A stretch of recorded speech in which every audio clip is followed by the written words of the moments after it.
The Active in Tech podcast is about how health and fitness are more important than ever in this modern world. Computer screens, new technologies, and the chronic stress we face in our lives and our jobs make being active a necessity for health and happiness. I'll be interviewing business owners, athletes, and modern-day superheroes who have chosen to take control of their health. We'll dive deeper into the benefits they notice from being active, how they stay active despite the stressors of the modern world, and some tips and tricks they use to be successful in their lives. In this episode, I'm joined by Faye Ellis, a principal training architect at A Cloud Guru. She's worked in the IT industry for 20 years. She's a legend and a hero in the cloud space. Hi, Faye. Thank you for joining the Active in Tech podcast. I'm really happy to have you on, and I'm glad you agreed to come on. I think it should be a lot of fun speaking with you. So thank you for coming on, and if you could just kind of introduce yourself to people so they know who you are, if they don't already. Sure. Hello. Thank you so much for having me on. I'm really excited to be here. So my name is Faye Ellis, and I'm a principal training architect at Pluralsight, which means that I'm responsible for developing and delivering some of our training content. And I focus on AWS, so I'm responsible for a few of the AWS certification courses at Pluralsight. That's awesome. And I know I watched a lot of the videos you had made when I was trying to get into tech. So you've taught me a lot, and I'm sure tons of other people all around the world. So that's pretty awesome. So I'm just going to jump right into it. As principal AWS TA at Pluralsight, how has that journey been? What are some difficulties you faced getting into your career? And then I'll follow up with some questions about how has your health been, and if you've ever faced any difficulties in terms of your health while on your career journey. Yep, sure. Well, I started my career really as like a Unix support engineer, supporting systems, like responsible for backups and fixing systems if they went down, or dealing with problems during the night, that kind of thing. So I was doing that for quite a long time, working mainly in the sort of financial services industry. And then I kind of moved on from that into more of an architecture role, so kind of simple projects, designing IT systems, but then more into kind of a proper infrastructure architect role. And that's kind of what I was doing before joining A Cloud Guru, which eventually became Pluralsight. I really loved that career. It was, for me, a great career choice, although like super challenging, always something new to learn and everything. But that's kind of what I like about a career in IT, really, that there's always something to learn. It's always stimulating and intellectually challenging. I feel like, back in the day, I was probably one of the only girls doing that kind of a career. And even now, I hardly know any architects, like systems architects or solution architects who are females. So, I feel like in a way I was kind of a little bit ahead of my time. But hopefully more and more girls are joining the industry because it's, definitely a very rewarding career to have. Yeah, definitely. And I think, another person I've learned a lot from is Nana Janashia. She has a YouTube channel, and she teaches a lot about DevOps. And so for me, to be honest, most of the learning that I've done has been through women, which is interesting because I know they don't make up the majority of the people in tech. Yeah. So that's interesting and cool. So have you ever faced any difficulties in terms of time for yourself and your health while on your career journey? Definitely. I would say that during the beginning of my career, probably not so much. During the beginning of my career, I was working with financial services organizations and banks, and they're very kind of strict about your working hours. And a lot of it was actually in offices. So I would go and travel into central London. I live in London, so most of my work was there. I would be traveling, going to the office, doing my job. And when I walked out the door, that's the end of it. I wasn't carrying anything along with me. But certainly now, I work for an American corporation where majority of us are working from home. And I do definitely find that a big challenge. I find it quite isolating. I think also when we're particularly in IT, a lot of the jobs that we do can be quite consuming. And they really require a lot of kind of deep work and focus. And when that happens, you kind of zone out from the rest of what's going on around you. Yeah. And I feel like sometimes working from home, I've got no other distractions. I can get an awful lot done, but at the same time, I can end up sitting down in the same spot for, hours and hours at a time and forgetting to move around. And that can certainly cause health problems, I think, physically and mentally as well. I think, sitting at a desk and looking at a screen for 8 hours a day and then just doing that for, how long are we going to be working for? Maybe 40 plus years if we're lucky. Sitting and looking at a screen for 8 hours a day for 40 years is probably not the best thing for all of us. Right. Yeah. Yeah. And that puts it into a good perspective. I mean, I think you have to do something about that because if you want to be able to work for that long, you can't be sitting all the time. We're not meant to sit. Plenty of studies have shown the more you sit, the shorter your life is or whatever. They say sitting is the new smoking, and I think it really is. And when we had talked earlier, you had told me about how you kind of experienced some sciatica. Yep. And I assume that was from sitting and Yeah, it was losing definitely, track of time. yeah, definitely from sitting and just experiencing all of the kind of the back chain of my body, like the back of my legs and the top of my back, definitely seizing up from not moving around enough. And I definitely do have to find ways to deal with that.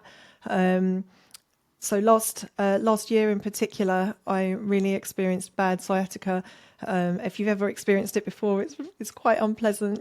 I had quite bad lower back pain, and I never had a back problem in my life. I'm not lifting things, or I know how to lift things properly. So I'd never pulled a muscle or impacted my back in any way, and I couldn't understand. Why am I getting this? It was actually my husband who said to me, "You need to stretch. You need to start like doing some yoga poses," and he gave me a whole series of yoga stretches, like down facing dog and Okay. up dog and the child's pose, some great poses that are going to really helped me stretch out the back portion of my body and made a huge difference. And I actually also started running, not long distance, and actually I used to run quite long distances, but I sort of gave it up because it's very time consuming doing long distance running. So I started running shorter distances and just doing 25 minutes in the morning, and it made such a difference. I think just the act of warming up your muscles means that they become more flexible even if you don't stretch.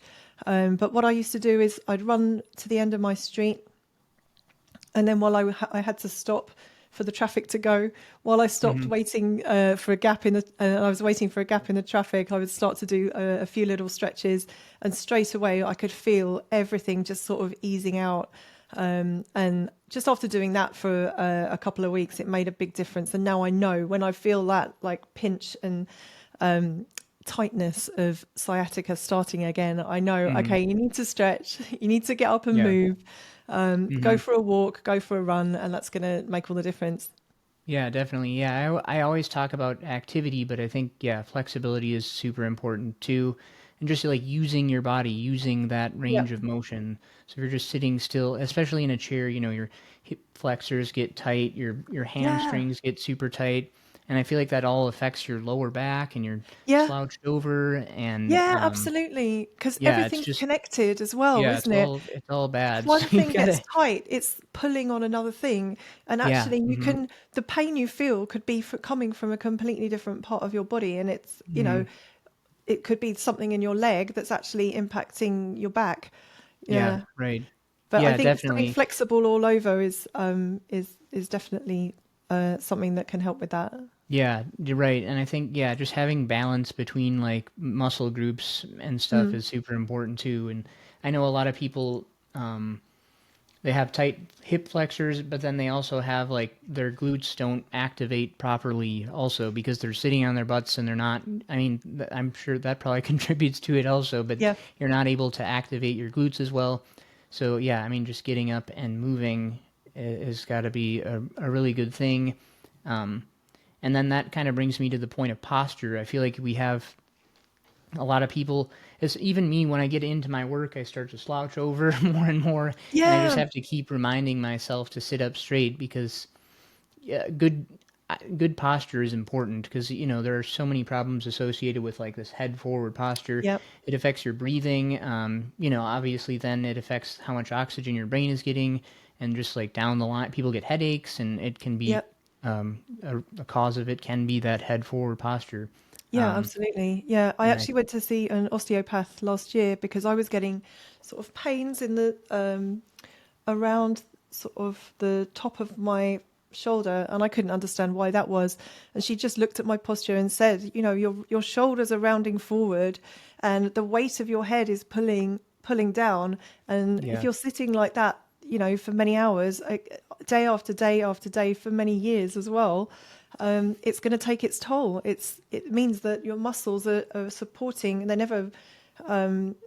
they're never getting to relax properly or be in Yeah. the correct alignment.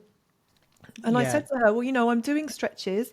I'm doing all of these stretches to keep everything supple. And she said, well, when you do those kind of stretches, like when you're stretching your shoulders and arms, you're just stretching what's flexible already. And actually the problem isn't with flexibility. It's a problem of posture and having those muscles, forcing them to be engaged for Hmm. prolonged periods for no good reason in a posture that's just not necessary. And she Yeah. corrected my posture, and I still have to think about it. But now I know when I get that little pain, I know that I've not been sitting correctly or standing correctly. And Yeah. actually, I think when you're standing up and walking around, usually your posture is much more correct than it is when you're sitting down. So I try Yeah. to, at every opportunity, if I travel on the train, which I do because I live in London, we're traveling on the train quite a lot. If I'm traveling on a bus, I'm standing up. I don't sit down. I make sure I stand up, because if I sit down, then the phone comes out and then the head Yeah. goes down, and that's not good for any of us. Yeah, no, that's a good tip and a good trick. And I think also like just having posture is underrated in terms of like anti-aging.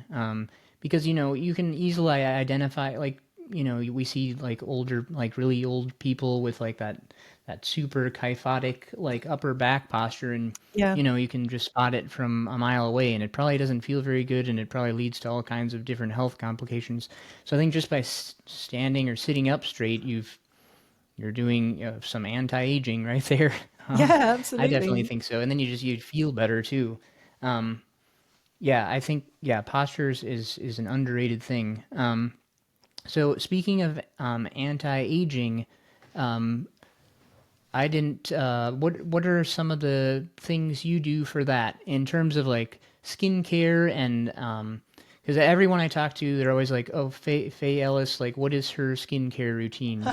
She looks like flawless. Like, what is it that she's doing?" So this is why I have to ask this question. That's fun. That's a great question. Well, I do take care of my skin. I wear a sunscreen every day, even in the winter. I wear a hat usually if I go out. So if I go out walking my dog, or I just go out to the shops, I always wear a hat. Looks like I'm in disguise. I always wear my sunglasses. I got my new pair of sunglasses here. Um, Nice. I always remove my makeup before I go to bed, which is very important to allow your skin to breathe. I've been using retinol for quite a few years now, and it takes a bit of getting used to. It helps your skin Mm-hmm. to produce and maintain collagen, and also Okay. push the new skin cells to the surface, and just stimulates your skin to create more collagen. So I've been using that for a while. I love vitamin C as well. I use a vitamin C serum in the morning, and that just helps to protect your skin against pollution, give your skin some antioxidants as well. Mm, And I put that under my okay. sunscreen. So those are the things that I absolutely love doing, but I'm always looking for new anti-aging tips. I drink loads of water as well, But at the same time, I like to enjoy myself as well. So I still go out and party. If there's a party or people are going out, I always want to be there. So I'm not the kind of person that would say, no, I've got to stay in and I'm Yeah. having an early night. I like to have late nights. I like to go out and enjoy myself as well. Cool. Yeah, and so yeah, hydration, I think that's a super important one. Yep. Skincare is, I feel like it's something I'm going to get more into as I get older, just, to not look older. Yeah, Um, it certainly but becomes more of a yeah, I've, concern as you get older. yeah, right. I've heard of retinol, and I haven't tried it, but yeah, sunscreen, that's something I definitely put on more often. I Yeah, use like the zinc oxide stuff. You gotta like really rub it in though, because yeah, you it's, do. Yeah, otherwise you they're getting white. excuse me, sorry. They're getting better and better, I think. Like technology is improving everything, including skincare. So I think Yeah, the sunscreens that are available on the market now are a whole lot better. I really like exactly. the Neutrogena brand. They've got some really nice sunscreens that are not too oily or sticky or Mm, anything like that. okay, cool. And then I speaking of like collagen production, have you ever like done anything or heard anything about red light therapy? I've just Oh been yeah. hearing about red light therapy lately for various things. I know there's not a ton of studies on it, but I think it sounds kind of promising, and especially in terms of like skincare and collagen production. Yeah, I've heard about like red light and near infrared and near infrared, Mm-hmm. which are both supposed to help stimulate collagen. I think it sounds pretty compelling. The science, I think, sounds quite compelling because if you think about the way our skin reacts to sunlight and UV rays, and those being damaging and impacting our collagen in a negative way, then, why couldn't a different type of light actually be beneficial to collagen and be beneficial to our skin? And I really hope it is. Yeah, no, that would be cool. Have you seen there are like infrared saunas. So Yep. they have like and I someday it would be cool to get one of those or even just try out one of those. It sounds interesting and there's a little bit of research on that as well and it sounds pretty cool. I did actually hear that some of those devices, or some of that technology was originally developed for astronauts in space. So some of that technology was developed by NASA to help astronauts to heal Oh, any cuts and wounds quickly. So interesting. the idea was that the light could help the skin rejuvenate faster and heal if you'd cut yourself on something when they're out in space and they haven't got any doctors to stitch them up or or bandage them up. So that I think for that reason that sounds all Yeah, pretty that cool. does sound pretty cool. I haven't heard of that. I didn't know NASA, did anything with that. That's really cool. Cool. That's awesome. Is there anything else you do? I think we should talk about intermittent fasting, Oh and maybe get yeah, into more of the dietary side of things. So you yep, drink a lot of water, yep. and you told me you implement intermittent fasting. So why do you do that, and have you noticed any benefits from doing that? Well, I love a fad diet. I think I've experimented with every diet going. Um, I love intermittent fasting because I feel like it's something that's really sustainable. Um, I do feel like eating 3 meals a day, like breakfast, lunch, and dinner, it's a bit too much for some of us, and I certainly don't need to eat that much, especially someone who's in a job where I'm sat down most of the day. I think if I was working a very physical job, then that's more of an appropriate diet. But for somebody who's sitting around most of the time and using my brain, using my brain to earn a living rather than my body, I don't need to eat that much. So yeah, I've been doing intermittent fasting for a really long time, and the way that works for me is I eat lunch around maybe 1 p.m. And then I eat dinner maybe around 7 p.m. And then I don't eat anything else until lunch the next day. Hmm. But I will have coffee, like black coffee or, black tea or different types of tea or water. And I find that I don't really miss having breakfast. Um, Very, very occasionally, if there's something, if I'm out with other people and people want to go for breakfast, I will have something. Or if I've gone on holiday and they're serving pancakes or waffles or something like that, I might have it, but I don't have to have it. I can absolutely go without it, and I don't miss it at all. Yeah, that's kind of the same, kind of like the same thing I do. I have like about an 8 hour window in which I eat, and then yeah, the rest is either nothing, water, or yeah, black coffee. Yeah, I find it super convenient. It's easy to Yeah. sustain. I especially I prefer the fasting later into the morning. Also, I just feel Hmm. like I have more. I can concentrate. It's easier for me to Yeah. concentrate on my work for sure, Yeah, instead of definitely. being bogged down by some big meal. Yeah. Um, and so yeah, that's been super helpful for me. And I know we talked about kind of autophagy, and I Yeah. think that's a really interesting concept with it as well. We just so many people eat. We eat from sun up to sundown, and we don't really give our bodies a break. And I think giving your body a break is an important thing for your hormones and to help your body kind of just like clean out. And Yeah. so I think that's one cool benefit of intermittent fasting. Have you ever tried like a longer fast or anything like that, like a 24-hour fast? I have actually. It was quite difficult. I'd love to do it again. I've done like a 24-hour fast probably once a year, Hmm. and I think it's something that I have to build up to quite slowly. I can't just go ahead and do it. I have to kind Yeah. of slowly introduce it and get my body used to doing it. But yeah, that's normally something that I would do if I really feel very, very sluggish, or I feel like I've overindulged. So maybe it's something to do after the holidays. Then I might give that a go. But yeah, it's certainly difficult to do and not for everyone. Hmm. But one thing I do really like about intermittent fasting is that it kind of breaks you free from that, like the tyranny of having to have like meals at a set time and specific meals as well, and it gives you a lot of flexibility. Because I used to, when I in my younger days, I used to be addicted to carbs. I used to wake up in the morning and I'd have bagels or toast for breakfast. Then I'd be absolutely starving by about 11 o'clock, so I'd have to have a snack. And then at lunchtime, I would have a sandwich for dinner, for lunch, and then I'd be starving when I got home and exhausted. I would often find I was falling asleep during the afternoon, and then for dinner I'd have pasta. So I was completely addicted to carbs, and I was exhausted and I was hungry all the time, and I was probably malnourished. And it wasn't until I started later in life looking into diet and why am I feeling like this, that I actually realized that there was a lot wrong in my diet.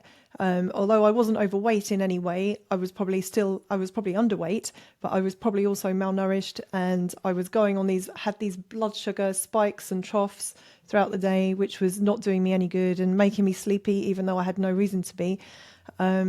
So yeah, I think leaving all of that behind me and feeling like I'm a lot more in control rather than blood sugar being in control of me, I feel a lot better being able to say no. I'm gonna skip my breakfast, and then I'm gonna have something nutritious for lunch that's full of protein and vegetables, and healthy fats, and then that's going to fuel me for the rest of the day. So Yeah. yeah, that's kind of how I feel about it, and I feel happy to break free from having to have carbs with every meal, and having to have 3 meals a day. Right. Yeah. And then, like you said, it allows you to still like you don't you can still go out to eat and stuff like that, Yeah. and I think that's more sustainable. Also, you don't have to be super strict with it all the time. It's okay if Mm. go out a little bit later.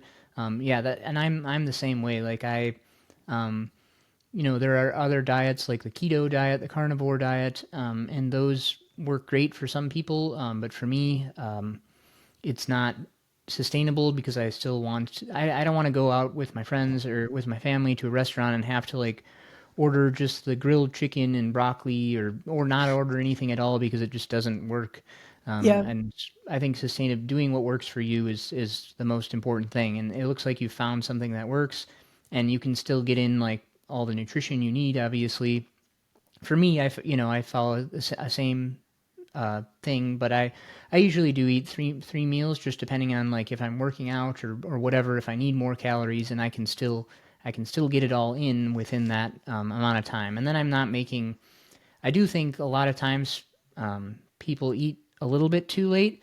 I mean, like every once in a while is fine, but I think a lot of the bad decisions are made like later at night. Yeah, that Um, is true, actually. Yeah.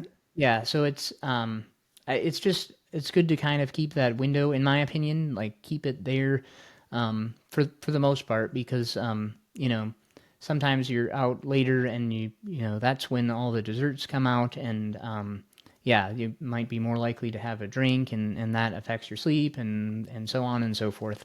Um, so I think, but yeah, I mean, I think that's just something to keep in mind for a lot of people. And then if you do eat right before you go to bed, you spend less time repairing and restoring and your body, and you spend a lot of that time digesting because you just Yeah. ate before bed. So that's keeping.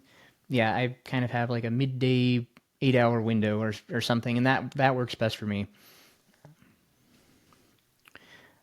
So other than so it's yeah so you found your diet, you have your skincare, you have your hydration.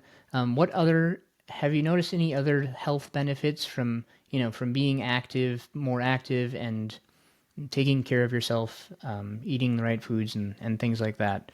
Yeah, definitely. I think being active is like it's kind of the gift that keeps on giving, because if you can manage to get up and do some exercise first thing in the morning, I can't always do it, but when I do it, I'm rewarded throughout the day. Definitely lifts my mood immediately if I can just get out and go and have a little run, even if I just go running for 15 or 20 minutes. It definitely makes me feel like clears my head. Everything, literally everything is better. Like sleep is better, relationships are better. I can think better. My work is better. There's nothing negative about it for me. Yeah.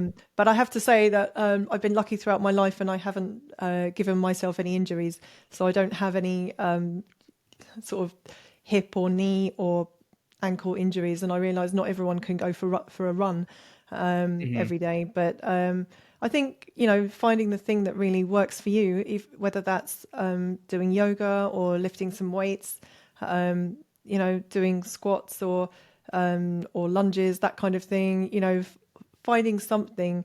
It doesn't have to be leaping around and, and jumping about. But for me, if I can get my metabolism going and, move around a little bit, then that definitely makes a big difference to like every area of my life, even, down to being able to sleep better as well.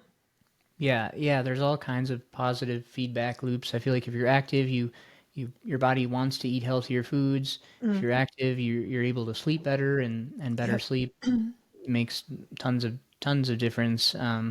Speaking of sleep, how many hours of sleep do you get a night?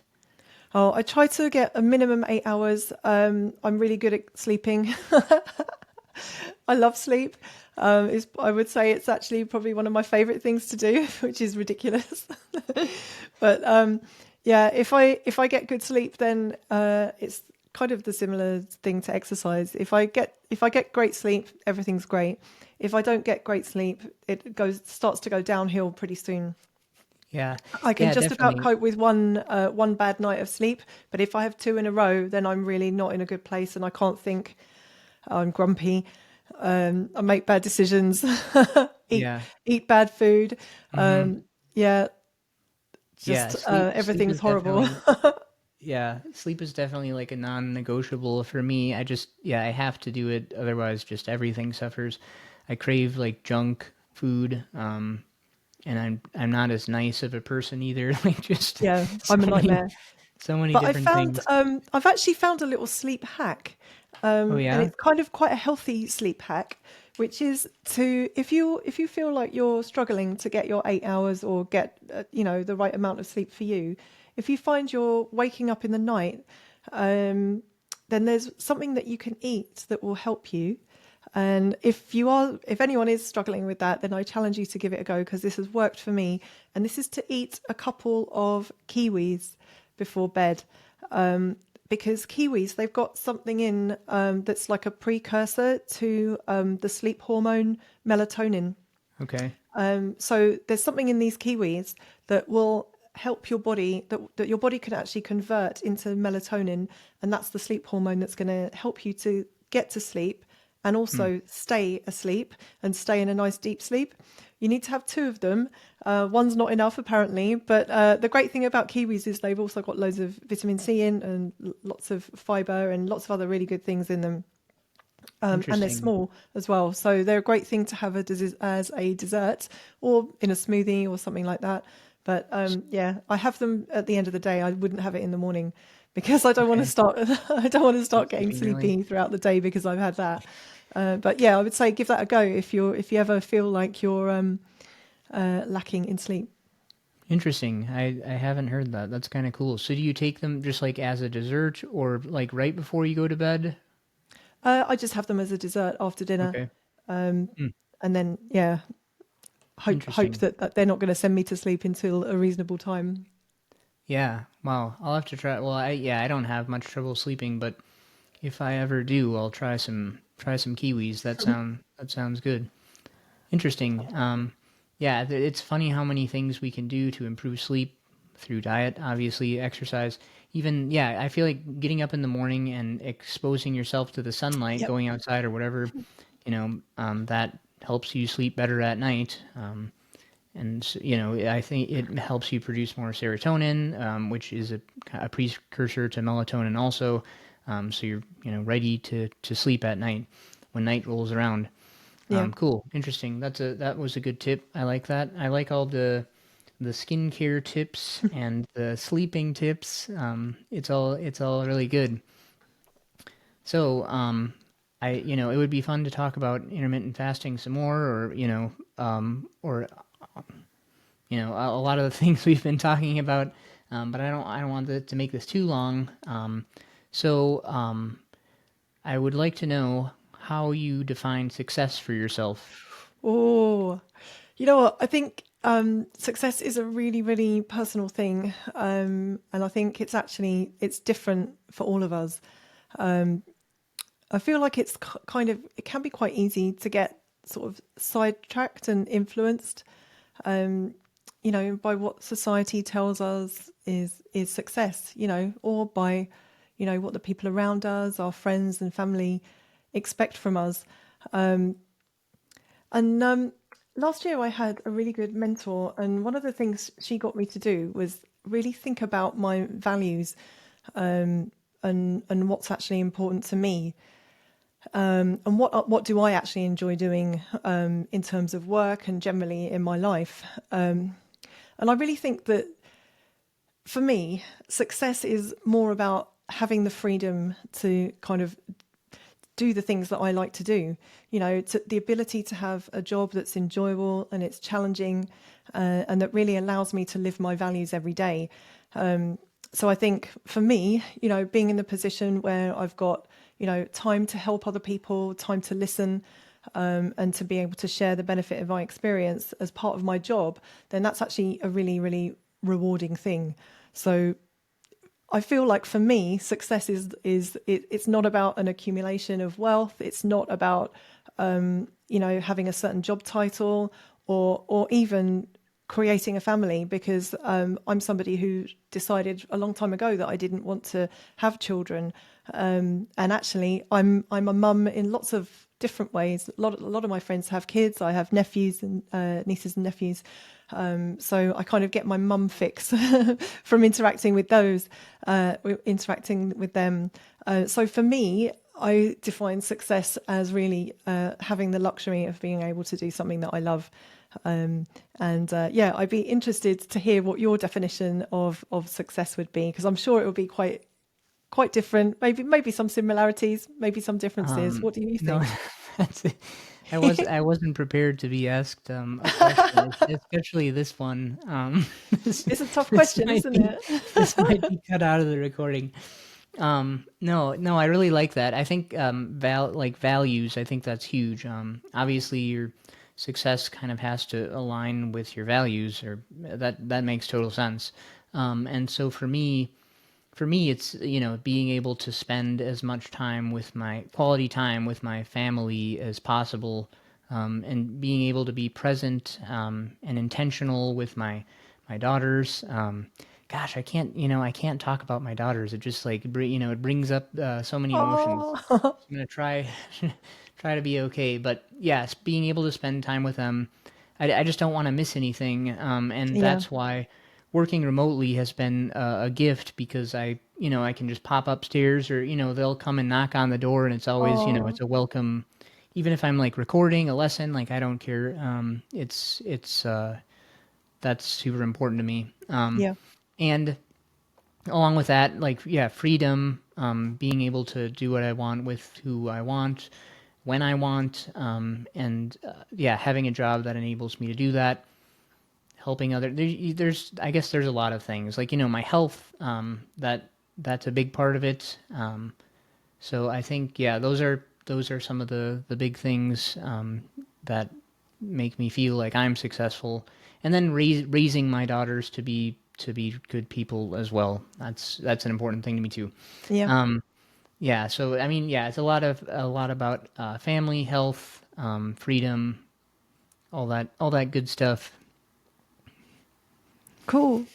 Yeah, I love Yeah, it. You no, have got some similarities, and yeah, a little, yep. There's definitely some similarities there. Um, well, yeah. So thanks for asking me that, and thank you for joining me again. Yeah, I don't know. We'll have to do some experiments here. You test out some different products in the yes, infrared light. You yes. get an infrared sauna and let me know how that is, and then we can come back on here again. But yeah, thank you very much. I really appreciate it, and enjoy your day. Thank you so much. It's been wonderful chatting with you, and thank you so much for the opportunity. Thanks, Faye. Thank you. Have a lovely rest of the day. Bye.